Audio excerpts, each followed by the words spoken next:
Good morning, and welcome to Unfiltered Vision News.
Well, good morning, and welcome to Unfiltered Vision News, bringing you the news unfiltered Monday through Friday. Thank you guys so much for joining me this morning. Let's get started with our mantra, how to honor God with our bodies.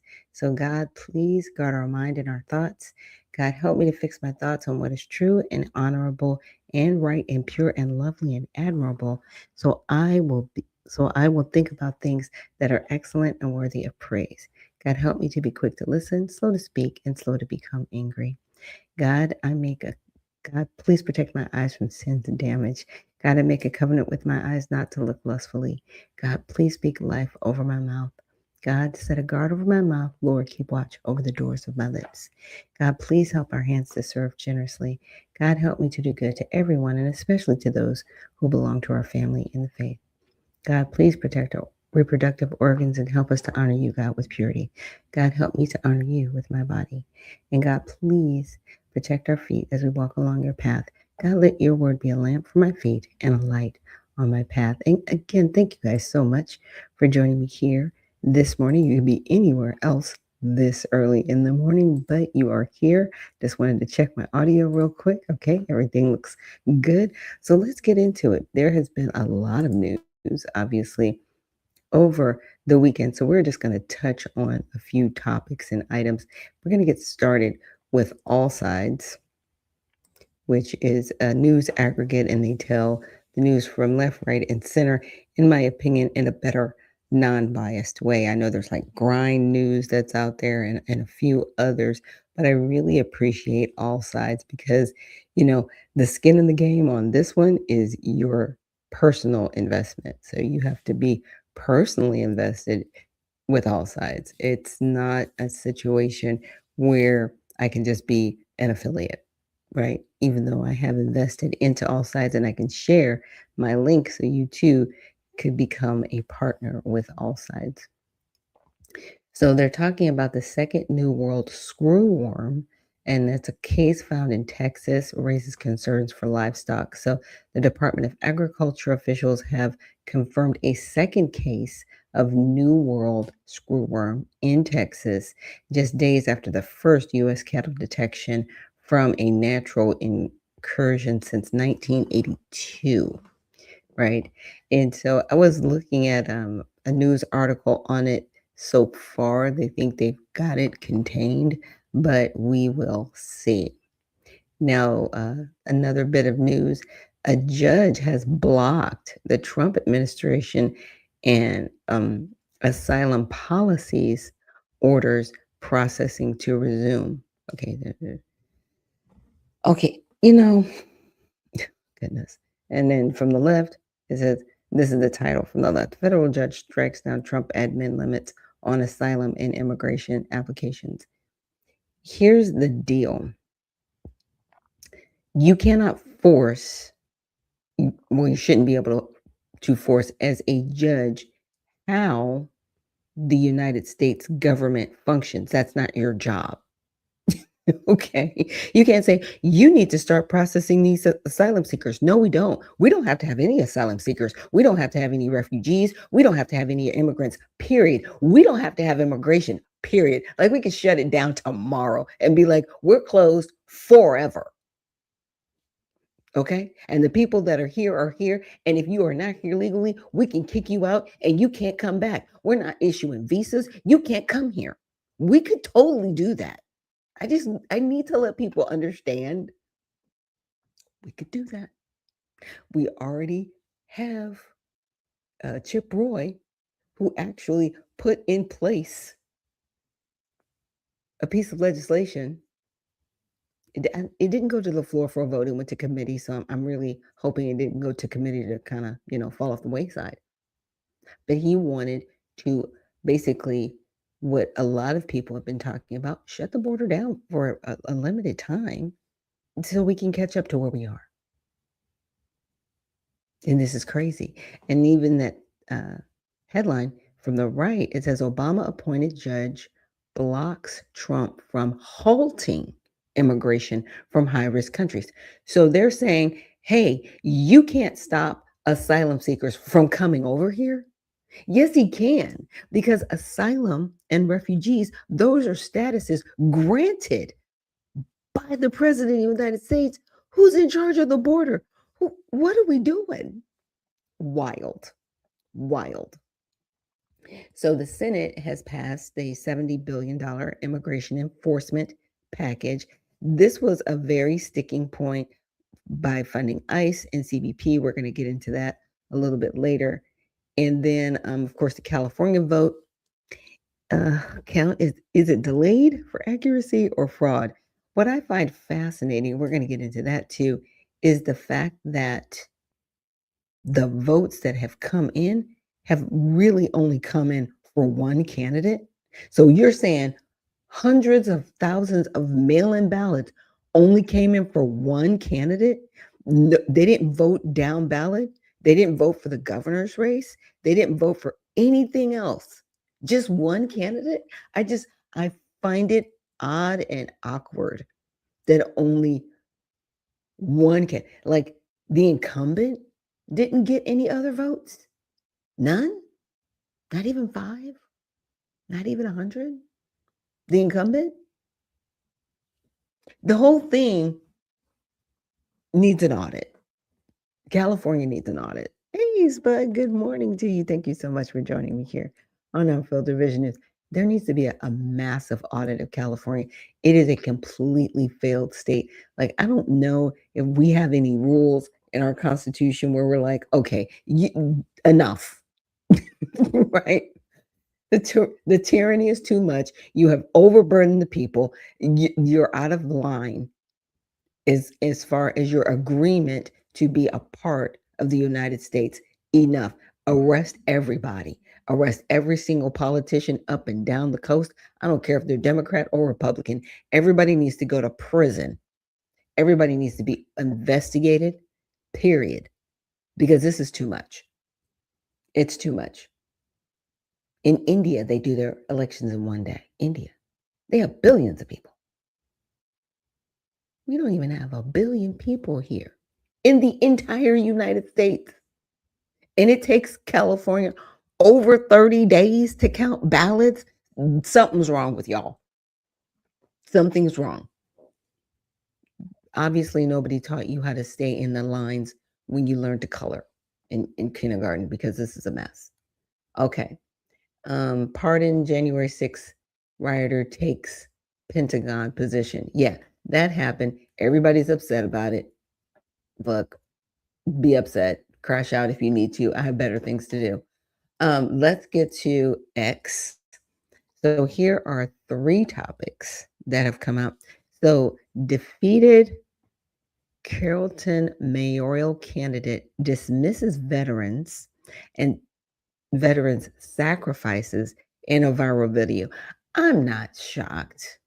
I'm really not. People have their feelings, right? And then a teen brawl shuts down Columbus Church Fun Fest early. Not shocked. And then a live streamer, Chud the Builder, claims jail denies him physical Bible. Okay, which is weird, because they allow everybody else to have their books. So what are we doing? What's going on? Very interesting, but at the same time, extremely odd.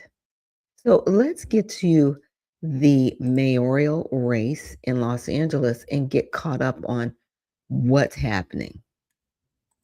The race for LA Mayor. I know you've spent the past week covering it over there. Let's talk about Spencer Pratt. His once comfortable lead, it's been slashed yet again. We've just seen these fresh ballots, which have delivered another boost to progressive Nithya Raman. Where does this leave the race now and Pratt's chances? Well, I think he's done. You know, if you look at how the votes fell on election day, it was around 38% for the incumbent Karen Bass, who is frankly useless. So that is a really impressive Democrat get out the vote operation and machine to get her that. And Spencer was on around 25, 26, 27%. It bounced around, and then there was a long way between her and the third place socialist candidate. And as those results have come in, you know, what we've seen, the graphs are astonishing. Essentially, Karen Bass has remained completely static. Spencer Pratt's gone up a tiny bit, but this third place outsider is absolutely coining it in the votes that are cast after, votes that are counted after election day. So something weird is going on, frankly. I'm never one for big conspiracy theorists, but an explanation is needed to explain why. Now, look, you can make the argument that actually Democrat areas tend to vote later. You know, they're more urban. They're more urban sort of voting blocks, so it takes longer to count. There's more voters, and so naturally the Democrat vote would go up and up and up later on as the later votes, the urban votes are counted. And if you look at the political map of LA, like areas around LA, you know, more Republican, the outer areas, and it's the city center that is more Democrat. That would make sense if Karen Bass's numbers were going up as well. But it just so happened that the graph started going up for the third place candidate just when she had already conceded. She was giving a speech in tears on election day saying she'd fallen short. And then lo and behold, up it comes. Now, the Californians say we count every vote in California. But it's been really interesting to see in America is actually a lot of people who are very dismissive of any mention of election fraud or the fact that it's even possible for this to happen, you know, and now openly question. You've got moderate Democrats who were backing Spencer Pratt, who are saying, "Huh, wait, this thing's real. This is, you know, it does not bear, you know, it's just some questions need to be asked because the graphs look totally illogical." Now, I hear where he's coming from, but guess what? California has a law, SB 73. You can't ask. You cannot question the electors. You can't question them. If you, as a citizen, say, "Hey, I think something's going on here. You know, I think you know, you need to investigate it." You can't question them. It's against the law. Yeah, that's a thing. How did we get here? You know what? We got here with sixth place ribbons. That's how we got here. Because a lot of these people now work in positions that really affect our lives. Yeah. Here's the thing. You know, I don't always agree with the Ricky Bobby stance, but if you're not first, you're last. I'm just saying. First, second, or third, that's it. There's no sixth place ribbons. There's no participation ribbons. No, you lost. And if you lost, cool. Figure it out for next time. But this is how we got it. I'm just saying. It's a slippery slope. Now, I wanted to show a really, I'm not going to play the whole video, from Benny Johnson, but he's got the same thought pattern as the first gentleman. He was like, okay, I can understand if it's a Democratic, you know what I'm saying, votes coming in late, why aren't any of them going to Karen Bass when she's in the lead? That doesn't make sense that they're all going to come in for just one person. Not 5 of them are coming in for Spencer Pratt. Like none of them. This is why people are upset. This is why people don't want to vote. And this is why people are disgusted and tired. It's crazy. Bass for the mayorship of LA. Nobody even knew her name. It's Nikki Raman. That's not even how you pronounce it, but I refuse to learn because she's so irrelevant. She polled in the single digits. She bombed at the debate. She's a socialist. She wasn't born in California. She wasn't even born in America. She went to an elitist East Coast school. And her biggest claim to fame was that she hired paid actors and actresses to hold her signs behind her at a rally because she had such little support. She lost on election night. This is her sobbing on election night because she lost in a statistically insurmountable blowout. She wept and cried. Listen to her babbling and blubbering. She's literally shaking. Look at her hand. Los Angeles is the most magical city in the entire world. Okay, great. Good luck in the homeless encampments that you will now live in because you're out of a job, obviously, because on election day, mail-in voting showed that you were getting beat by Spencer Pratt. Mail-ins arriving before election day. Raman was getting 20%. Bass was getting 38%. Spencer Pratt, and Republicans don't like mailing in their votes, but he was getting 27%. So this is a trend that obviously has held. Los Angeles votes counted on election day. Look at this. The last one was mail-in votes. Here's Spencer Pratt got 30%. Karen Bass got 34%. I don't think anybody's arguing that Karen Bass didn't get slightly more votes than Spencer Pratt. She's the incumbent, after all, in a Democrat city where Democrats outnumber Republicans 5-1. But Spencer Pratt blew out Nikki Raman.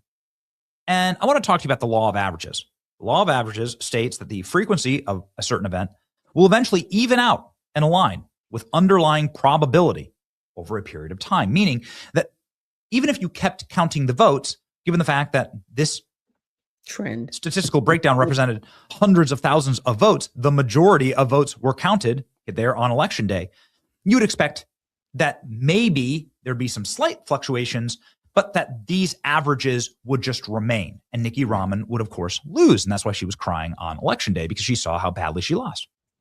But it turns out something's magical in California. It is magical. Nikki Raman's correct. Votes counted since election day. Nikki Raman did 40%, actually beating out Karen Bass, the incumbent Democrat. She did twice as much as Spencer Pratt. This is not normal stuff at all. This defies the laws of averages. This defies statistical probability. Mail-ins arriving after election day. Nikki Raman does nearly 40% of the mail-in, a 17% surge in mail-ins after election day. Bass is 34%. Pratt is down 9%, only 19. So wait a second. This is something that not only does it not make sense for any human being that's just watching this, whether you care about campaign semantics. She couldn't get anybody at her parties. Nobody was supporting her. She had no support at all. Nobody knew her name. Nobody cared. Nobody voted for her on election day. She lost landslide. She was crying and blubbering. But also, it's statistically unfathomable because it's never happened in history before. ChatGPT can't find a single example of a third-place candidate surging after election day to overtake the second place. It couldn't find one example in all of American history. That's what's happening right now with Nikki Raman and Spencer Pratt. Los Angeles is a third world hellscape. Look at this chat. Okay. So I've got that video for you right now. What I wanted to show you was a video by Benny Johnson. Let me get it all queued up here. Let's check this out. Oops. Oh, man. Hold on. I got to turn on this volume. There we go. Yo, what's up, guys? We're outside of a very important place here in California. you'll see it's just home to a porta-john and a giant empty parking lot. But inside of this empty parking lot is something really important in the state of California. As you can see here, we have registered voters. 26 registered voters for this exact location, 100 Sunset Avenue in Venice. 26 registered voters. Right here, according to the registrar and the Secretary of State. 26 people registered to a porta-john and an empty parking lot. Where do their ballots go exactly? So who's picking up the ballots? Who's voting for the people in this lovely porta-john empty lot? That's the question. I think you know the answer. Now. So for me, if you're younger than 35, don't tell me about preventative skincare. Sorry, guys. So with that, and with the video that I just played, now you can understand why people are questioning the voting in California, and not just in California, a lot of different places, because there are a lot of places not cleaning their voter rolls. This is clearly egregious fraud. I mean, really? Are you kidding me right now? How in the world are 26 people registered to an empty lot, and the registrar of the state signed off on it? And then they'll say, well, California's so big and we just don't. Yes, you do. You know if a house is somewhere or not, and how many people are registered to that house. You know why? Because all of these cities and counties, they have to report physical dwellings that people are in. You cannot just say, hey, I live over here. It's like there's not a house there. There's not even a trailer there. At least give me a trailer with something. There weren't even any humans there. What are you doing? So 26 times that by 10,000. Now you see how fraud is happening. That's the problem with California right now. And the state registrar is going to have to answer for all of this, because what if that's not the only address? That's just one. That's just one. All right, so let's get to our next little bit of news. Apparently, the teen takeovers are not just in California, in Illinois, where it's become an issue. They're also in Florida. Crazy.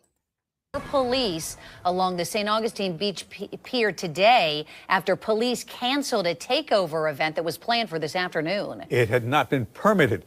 We've seen a recent rise in takeovers in the area, and some, as you know, have turned violent.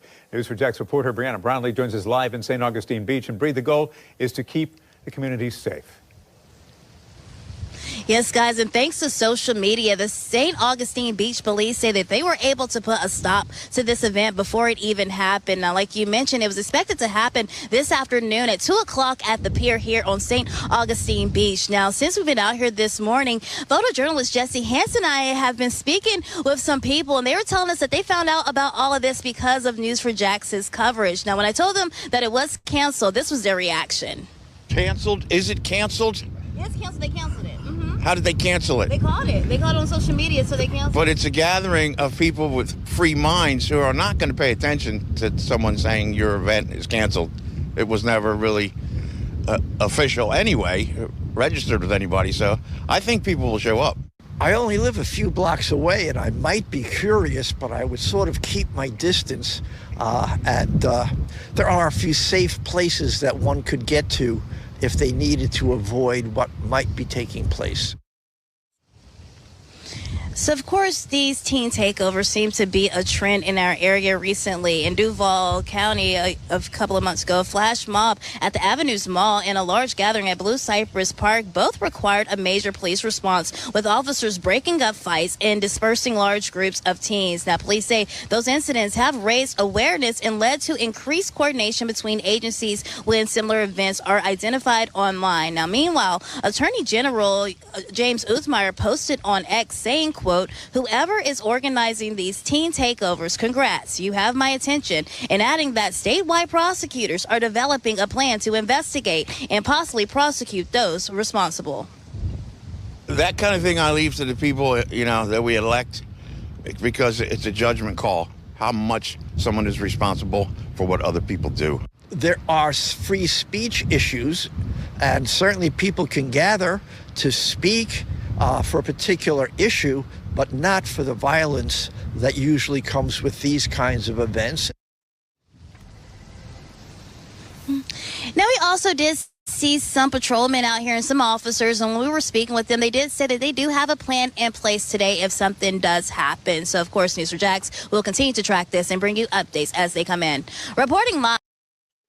St. Augustine, Florida. Interesting because it is a very prominent upscale area. So we'll have to see what happens there. Now, I wanted to backtrack just a little bit for you guys because there's actually a case before the Supreme Court regarding the whole mail-in ballot thing. So I asked about the Mississippi mail-in voting. Will it affect states like California? It says yes.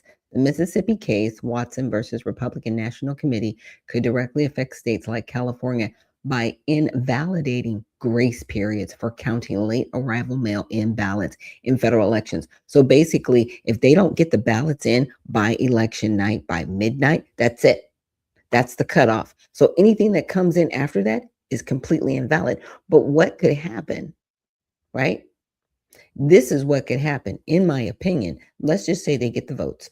Everything's cut off. Good. They could say, well, we only got votes for this many people or that many people. You know what I mean? It's like the amount of fraud and cheating going on. It's like, really?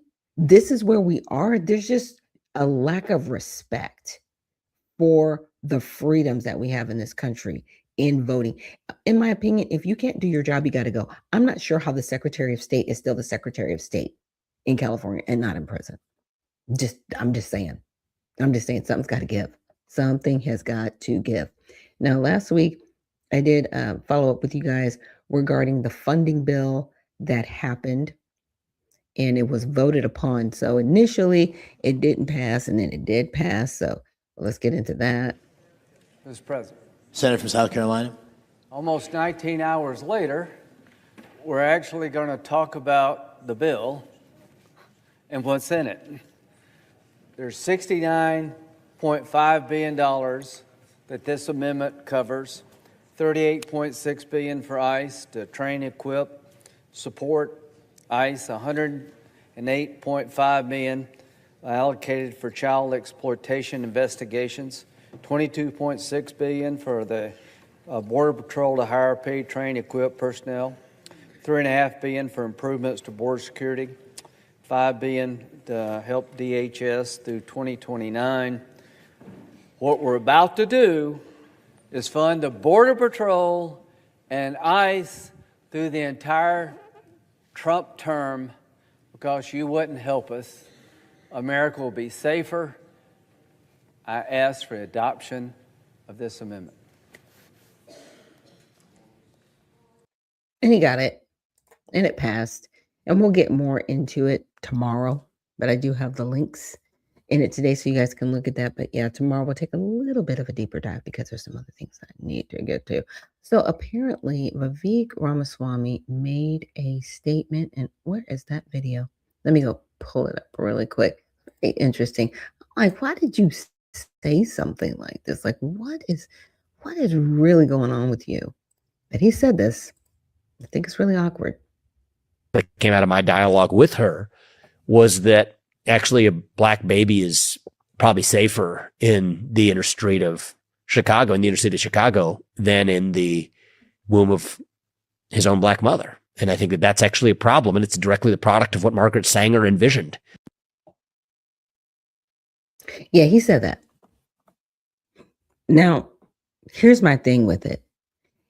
If we're 13% of the population, but we're like 80% of the abortions, how are we not extinct? How are we not unicorns? The math isn't, as some would like to say, mathe. So somebody's lying. But to juxtapose that someone would be safer on the streets of Chicago than in the womb of a Black mother, you are going to have to answer for this. You are running for the governorship of Ohio. I don't understand his reasoning, but I understand why he's failed at politics. You bought your way in. You bought your way in. But yeah, I don't know how many people are going to want to vote for that. I wouldn't vote for it. That's my opinion. Now, this last bit, and Spud says, we don't die, we multiply. Apparently, in such massive numbers that we were consistently at 13%. We never go up or down. We're just always at 13%. But we're like, what? Over 50% of the prison population? But we're not unicorns. I'm just saying. It's kind of weird. It's kind of weird. The last bit of topic that I wanted to get to was the United States Conference of Mayors. Things about being a mayor is participating and engaging with the U.S. Conference of Mayors. And obviously the two primary places to do that is the winter meeting and the annual meeting in June. This is the place you come to get great ideas and to get wonderful collaborators. I am so grateful to be able to call dozens of mayors around the country my friends now. We're able to network with each other. We're able to work together on issues. It is a support group for mayors. I've always attended because I learned so much about what's going on across the nation, whether it's tariffs, whether it's artificial intelligence, whether it's dealing with the economic forecast, or just simply how to talk to our voters with ever-changing attitudes. The Conference of Mayors is always on the forward-leaning, cutting edge of those issues, and it's where you can get the best information. I immediately saw the value in the connections you can make with other mayors and sharing best practices. I saw connections you can make with businesses to help fund projects. It is such a relief every time I come to a U.S. conference meeting. It's connecting with friends from all over the country. And for me, it really helps. It's a space where I can get out. Okay, for the sake of time, let's get to it. So they're all happy that they're together. We get it. Okay. Now, what I want to get into is the United States Conference of Mayors, right? And it represents, it's nonpartisan. It represents over 30,000 or more, populations of 30,000 or more. So 1,400 to 1,500 such cities today. So it's not all mayors. It's only the ones with populations of 30,000 or more. So if you have a population of like, what, 2,500, you're probably not at this meeting. Unless you want to get invited. I don't know. Maybe you can ask if you can get in there. So the conference was born during the Great Depression. So in 1932, now this was after Jekyll Island, Detroit Mayor Frank Murphy invited fellow mayors to Detroit to address the severe economic crisis affecting cities, mass unemployment, blah, blah, blah. This led to the passage of legislation creating $300 million federal funding assistance for cities, the first direct federal relief of its kind. Now, I don't know if it's continual or not. Now, the initial meeting galvanized the group in early 1933 under FDR. They formalized the organization by signing its charter at the Mayflower Hotel in Washington, D.C. Okay, so how it supported membership dues, mayor's business council partnerships, grant sponsorships, and awards. It receives funding from foundations, sponsors, events, awards, over $1 million in grants annually for city initiatives, and collaborates on programs. So revenue from events, publications, and affiliate organizations help sustain operations. That's vague. Like who's again, the funding for this. It's kind of crazy. Now I said, is it nonpartisan? Yes. United States of America is nonpartisan, which is good. So Democrats and Republicans participate in this. So they can't point fingers and saying, oh, it's just this party, it's just that party. They're all there, even independents, I'm sure. Now I said, is the United Nations involved in any way in regards to the initiatives, right? Not just a part of it, but the initiatives, the things that they want these mayors to carry out. Yes, the United States Conference of Mayors has some involvement with the United Nations initiatives, though it is indirect and limited rather than a formal institutional program. I've been talking about this for a long time. People are like, what are you talking about? Well, I just had to bring it up because they're there this month. So these conferences, COP meetings such as COP 26 in Glasgow and COP 27 in Egypt and COP 28 in Dubai. It's not 2028 now. Why are we talking about 28? But they were there. They did this. Okay. So there's Global Covenant of Mayors for Climate Energy. How are... Okay.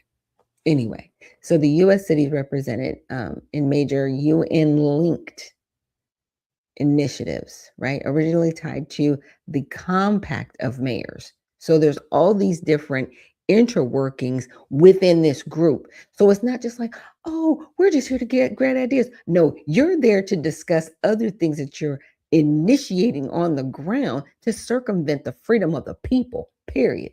That's where I'm saying. That's where I'm at. Okay. Who voted for this? Anybody vote for this? I didn't vote for this. See, I want to vote against it. I'll be like, there should be no initiatives carried out by the United Nations anywhere in the United States because nobody voted for this. But this is what they've done. They've infiltrated at the local level because they know that is where the money is. They know it. And that's how they are basically putting their claws into the United States in an outward way. So the nature of involvement, what I wanted to get to and show is here. The USCM mayors and the organization engaged in broader initial mayor networks, right, that interact with UN bodies like UN Habitat, UNDESA, and forums on sustainable development goals, SDGs, migration, and urban issues. Now, when they talk about migration, they're not talking about legal immigration. They're just talking about people that just come over here illegally. They are talking about that because if you go to their sustainable development goals, they also talk about replacement migration. And people need to understand this. This is not a conspiracy theory. These are no longer lies. This is what they are doing. This is what they are doing.